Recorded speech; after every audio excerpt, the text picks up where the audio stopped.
తెలంగాణలో రాష్ట్ర ఎన్నికల కమిషనర్ పోస్టు ఖాళీ అయింది. నిన్నటితో కమిషనర్ పార్థసారథి పదవీకాలం ముగియడంతో నేడు ఎస్ఈసీ కార్యాలయానికి హాజరు కాలేదు. అయితే త్వరలో స్థానిక సంస్థల ఎన్నికల నిర్వహణకు ఏర్పాట్లు జరుగుతున్నాయి. దీంతో మరో ఏడాది తన పదవీకాలాన్ని పొడిగించాలని ప్రభుత్వాన్ని కోరుతున్నారు పార్థసారథి. 2020 సెప్టెంబర్ 9న ఎస్ఈసీగా బాధ్యతలు చేపట్టి 2023 సెప్టెంబర్ 8తో పదవీకాలం పూర్తి చేసుకున్నారాయన. పార్థసారథి పదవీకాలాన్ని గత ప్రభుత్వం ఏడాది పాటు పొడిగించడంతో నిన్నటితో పదవీకాలం పూర్తయింది. ఇప్పుడు పదవీకాలాన్ని పొడిగిస్తారా లేక కొత్త వారిని నియమిస్తారా అన్న అంశంపై ఉత్కంఠ నెలకొంది. మరోవైపు ఎస్ఈసీ పదవి కోసం పలువురు రిటైర్డ్ సీనియర్ ఐపీఎస్లు లాబీయింగ్ చేస్తున్నట్టుగా తెలుస్తోంది.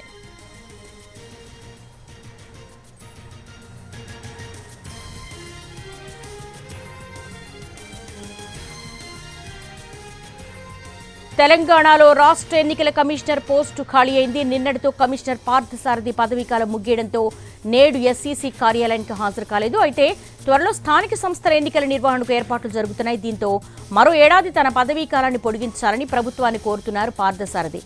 దీనికి సంబంధించి మోర్ డీటెయిల్స్ మా ప్రతినిధి సుధీర్ నడి తెలుసుకుందాం. సుధీర్, పార్థసారథి రిక్వెస్ట్ ఏ మేరకు కన్సిడర్ చేసే అవకాశం ఉంది? తెలంగాణలో రాష్ట్ర ఎన్నికల కమిషనర్ పదవీ కాలం ముగిసింది. అయితే నిన్నతో ఈ పదవీ కాలం ముగిసింది.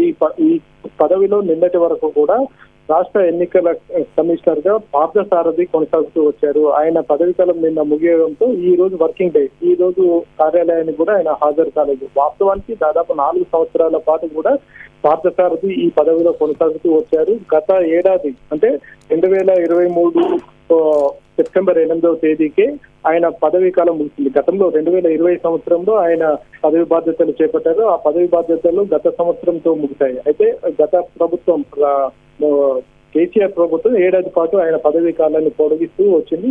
ఈ నేపథ్యంలోనే ఆయన పదవీ కాలం నిన్న ముగిసింది. వాస్తవానికి ఈ రోజు కొత్త కమిషనర్ పదవీ కాలంతో పాటు కొత్త కమిషనర్ ను కూడా నియమిస్తూ తెలంగాణ ప్రభుత్వం ఉత్తర్వులు జారీ చేయాల్సి ఉండింది. కానీ అనివార్య కారణాల వల్ల ఈ రోజు ఆ పదవికి సంబంధించి ఎవరిని ప్రకటించలేదు. అయితే ఈ పదవిలో మాజీ కమిషనర్ గా ఉన్న పార్థసారథిని కొనసాగిస్తారా లేకపోతే కొత్తగా మరెవరినైనా నియమిస్తారా అనేది కొంత ఉత్కంఠగా మారింది. అయితే ప్రస్తుతం రాష్ట్రంలో స్థానిక సంస్థలకు సంబంధించి ఎంపీటీసీలు, జెడ్పీటీసీలు, అదేవిధంగా సర్పంచ్ పదవీ కాలం ముగిసింది. వాటికి సంబంధించి త్వరలోనే ఎన్నికలు నిర్వహించాల్సి ఉంది. ఈ నేపథ్యంలోనే పదవీ కాలం కమిషనర్ పదవీ కాలం అయితే ఇప్పుడు చాలా క్రూషియల్ టైం, చాలా ఇంపార్టెంట్ టైం. ఈ సమయంలో రాష్ట్ర ఎన్నికల కమిషనర్ పదవీ కాలం ముగియడంతో ఎవరిని నియమిస్తారనేది కొంత ఉత్కంఠగా మారింది. ఇటీవలి కాలంలో పదవీ విరమణ చేసిన సీనియర్ ఐఏఎస్ అధికారులు ఎవరైతే ఉన్నారో వారి పేర్లను కూడా తెలంగాణ ప్రభుత్వం పరిశీలిస్తున్నట్టుగా తెలిసింది.